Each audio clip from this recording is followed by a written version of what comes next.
تو پہلا ادب یہ ہے کہ آپ ہوپ دلاؤ گے، امید دلاؤ گے، انشاءاللہ یہ بیماری آپ کو گناہوں سے پاک کرنے والی ہے۔ تو بیماری گناہوں سے پاک کر سکتی ہے، اور بیماری آتی بھی اسی وجہ سے۔ اسلام کا کانسیپٹ ڈیزیز کے بارے میں یہی ہے کہ بیمار یا کوئی صحت مند انسان جب بیمار ہوتا ہے، نبی صلی اللہ علیہ وسلم نے اس کے بارے میں بتایا کہ بعض اوقات ایسا ہوتا ہے کہ کسی انسان کے لیے اللہ تعالیٰ نے زیادہ بڑا درجہ لکھا ہوتا ہے، اب وہ اتنے نیک عمل نہیں کر پاتا، تو اللہ تعالیٰ اسے کسی آزمائش میں مبتلا کر دیتے، کسی بیماری میں، کسی اور ایسے عمل میں، پھر اس کی وجہ سے اس کے گناہ دور ہو جاتے ہیں، اس کے حق میں بہت ساری نیکیاں لکھی جاتی ہیں، اور اس طرح سے وہ اپنے اصل مقام تک پہنچ جاتا ہے۔ کتنے ہی لوگ ہیں جو اس قدر احمق ہیں کہ بیمار کے پاس جا کے پوچھتے ہیں تم سے کون سا گناہ ہوا تھا جو تم پر یہ بیماری آئی ہے۔ ایسے احمق بھی سوسائٹی میں موجود ہیں۔ میں نے اس لیے یہ بات کہی ہے کہ بیمار کو ہوپ دلانی ہے کہ اگر وہ ہوپ لیس بھی ہے تو آپ ہوپ دلائیں گے، اسے امید دلائیں گے، کوئی بات نہیں، انشاءاللہ یہ بیماری گناہوں سے پاک کرنے والی ہے۔ حضرت ابن عباس سے روایت کرتے ہیں کہ رسول اللہ صلی اللہ علیہ وسلم ایک بدو کی عیادت کرنے کے لیے تشریف لے گئے۔ آپ نے فرمایا اس موقع پر لا باس طہور انشاءاللہ، کوئی بات نہیں، یہ بیماری گناہوں سے پاک کرنے والی ہے انشاءاللہ۔ بدو نے کہا ہرگز نہیں، ایک بوڑھے پر بخار کی شدت ہے جو اس کو قبر سے ملا دے گی۔ آپ اس سے سمجھ سکتے ہو کہ یہ بخار مجھے قبر میں لے جائے گا۔ آپ نے فرمایا ہاں ایسا تو ہوگا، یعنی ہو سکتا ہے کہ بیماری قبر تک لے جائے، لیکن اصلاً جو کہنے والی بات ہے، جو ہوپ دلانے والی بات ہے، وہ یہ ہے کہ چاہے کوئی بیماری کی وجہ سے قبر میں پہنچ جائے، لیکن قبر میں پہنچنے سے پہلے گناہوں سے تو پاک ہونا چاہیے۔ تو آپ بیمار کا رخ اس بات کی طرف موڑیے کہ انشاءاللہ اس بیماری کو برا بھلا نہ کہیں، جیسے رسول اللہ نے فرمایا بخار کو برا بھلا مت کہو، کیونکہ بخار تو انسان کو گناہوں سے پاک کرتا ہے۔ بیماری خوف کھانے کے لیے نہیں ہے، بیماری کے بارے میں آپ کی اپروچ کو بدلا ہے اللہ کے رسول نے کہ آپ اسے گناہوں سے پاک کرنے کا ذریعہ سمجھیں۔ تو کسی کے لیے شفا کی دعا کرنا یہ مستحب عمل ہے۔ نبی صلی اللہ علیہ وسلم سے حضرت ابن عباس سے روایت کرتے ہیں، میں پہلی حدیث کا نمبر آپ کو بتانا چاہتی ہوں، بہقی کی روایت ہے، والیوم 3 ہے، پیج 383، اور فتح الباری میں یہ والیوم 10 پیج 118 پر ہے۔ سیدنا عبداللہ ابن عباس سے روایت ہے، رسول اللہ نے فرمایا کسی مریض کی عیادت کے لیے جو شخص جائے جس کی موت کا وقت نہ آ گیا ہو، یعنی اگر موت کے آثار شروع ہو گئے پھر اور بات ہے، اور اس کے پاس 7 مرتبہ یہ دعائیہ کلمات کہے، اسأل اللہ العظیم رب العرش العظیم ان یشفیک، میں اللہ تعالیٰ سے جو رب العالمین ہے، جو عرش عظیم کا رب ہے، دعا کرتا ہوں کہ وہ تجھے شفا عطا کرے۔ 7 مرتبہ اسأل اللہ العظیم رب العرش العظیم ان یشفیک۔ کتنا ضروری ہے اس کا سیکھنا،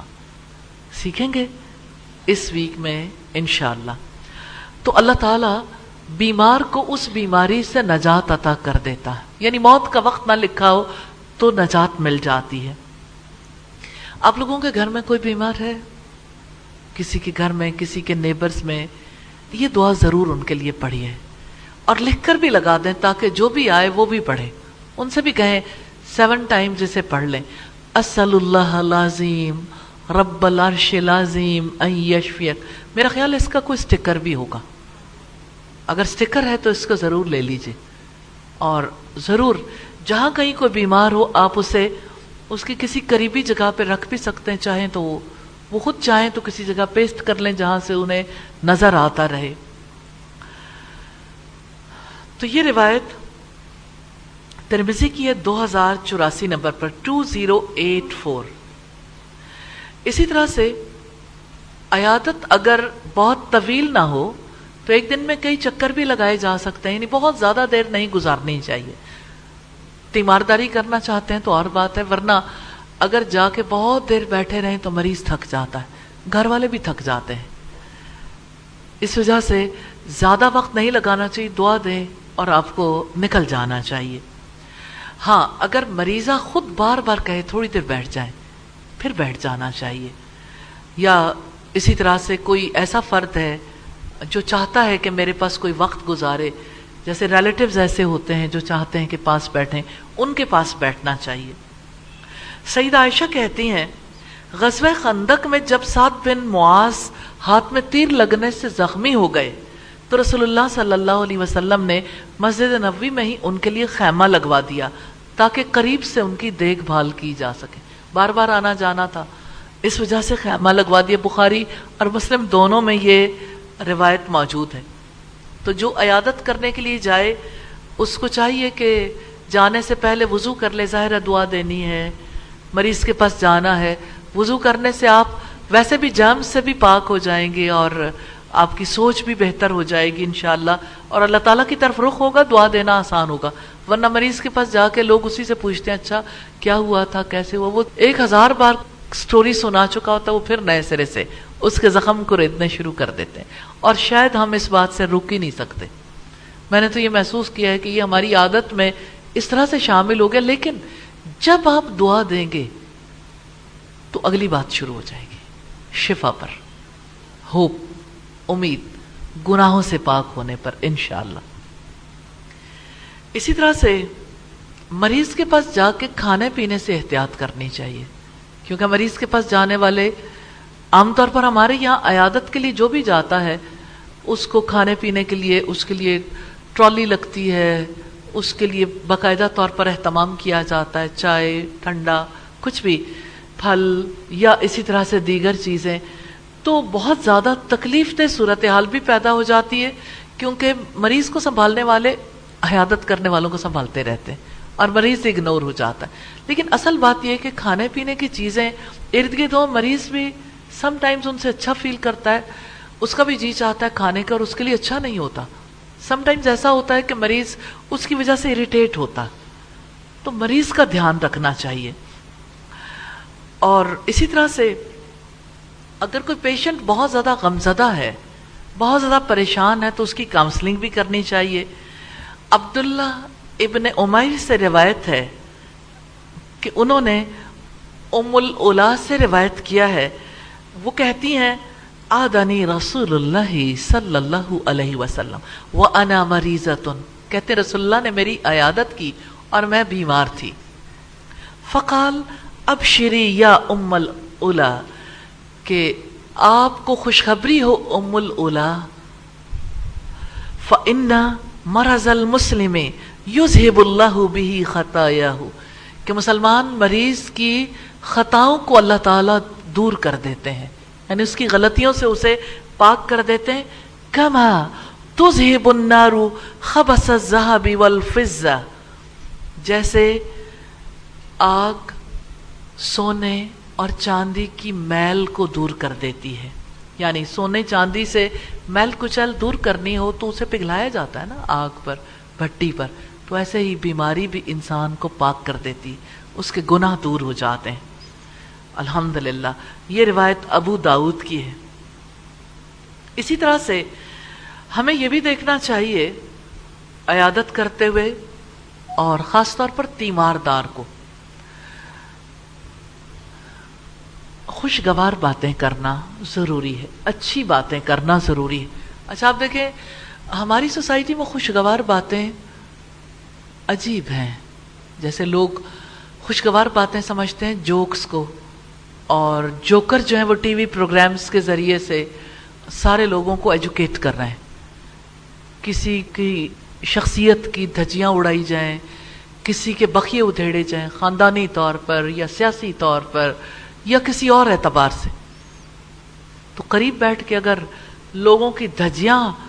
اڑانی ہیں تو ظاہر ہے کہ یعنی ایک بندہ پہلے بیمار ہے، اوپر سے غیبت کر کر کے آپ اسے اور گناہگار کر رہے ہیں،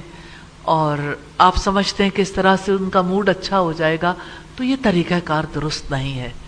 یہ صحت مندی میں بھی ٹھیک نہیں، کجا کے بیماری میں ایسا طریقہ اختیار کیا جائے۔ امید بندھانی چاہیے، ہوپ دینی چاہیے، لا باس طہور انشاءاللہ، شفا کی دعائیں کرنی چاہیے۔ مثال کے طور پر اگر مریض کو یہ پتا چلے کہ میرے لیے 7 دفعہ کسی نے وہ دعا کی ہے جس کے بارے میں رسول اللہ نے فرمایا کہ اگر موت تقدیر میں لکھ نہ دی گئی ہو تو ضرور شفا ملے گی، تو اس کے دل کو کتنی خوشی ہوتی۔ ریلی عام حالات سے بڑھ کر مرض میں یقین آتا ہے اس بات کا کہ اس سے میں ضرور ٹھیک ہو جاؤں گی یا ہو جاؤں گا۔ نا امیدی کی باتیں، ناخوشگوار واقعات، فیملی کی لڑائیاں اور بچوں کے مسائل، اور آج کیا کیا چیز خراب ہو گئی، آج کون آیا تھا، وہ کیا بات کہہ گیا ہے، اور اسی نوعیت کے دوسرے جھگڑے ان کے سامنے نہیں رکھنے چاہیے۔ اور یہ کہ میں تو آپ کے لیے یہ کچھ کرتی ہوں، دیکھیں دوسرے یہ سارا کچھ کر رہے ہیں، یعنی اپنا امیج ٹھیک کرنے کے لیے دوسروں کی امیج بریکنگ بھی کی، لیکن مریضہ کے دل کا کتنا برا حال ہوگا، مریض کے دل کا، کہ وہ سوچے گا اچھا یعنی میرے بیمار پڑنے کی دیر تھی، سب کی نظریں بدل گئیں مجھ سے۔ تو ہوپ لیس نہیں کرنا چاہیے، یہ طریقے صحت کی حالت میں بھی درست نہیں، لیکن بیماری میں تو خاص طور پر اس کا خیال رکھنا چاہیے۔ سم ٹائمز ایسا ہوتا ہے کچھ لوگ اپنی نفاست کے قصے سناتے رہتے ہیں کہ میں کس قدر یعنی نفیس ذوق رکھنے والی خاتون اور آپ کے لیے کتنی نفاست کا اہتمام کرتی ہوں، لیکن دوسرے لوگ اس کا کیسے بیڑا غرق کر دیتے ہیں۔ اپنی نفاست کے بارے میں، اپنی اچھے معیار زندگی کے بارے میں بات چیت مریضہ کو خوش کرنے کا یا مریض کو خوش کرنے کا سبب نہیں بنتی، تکلیف دہ باتیں ہیں جس کی وجہ سے ڈیزیز میں اور زیادہ اضافہ ہو سکتا ہے۔ اس وجہ سے ایسی باتیں کرنے سے گریز کرنا چاہیے۔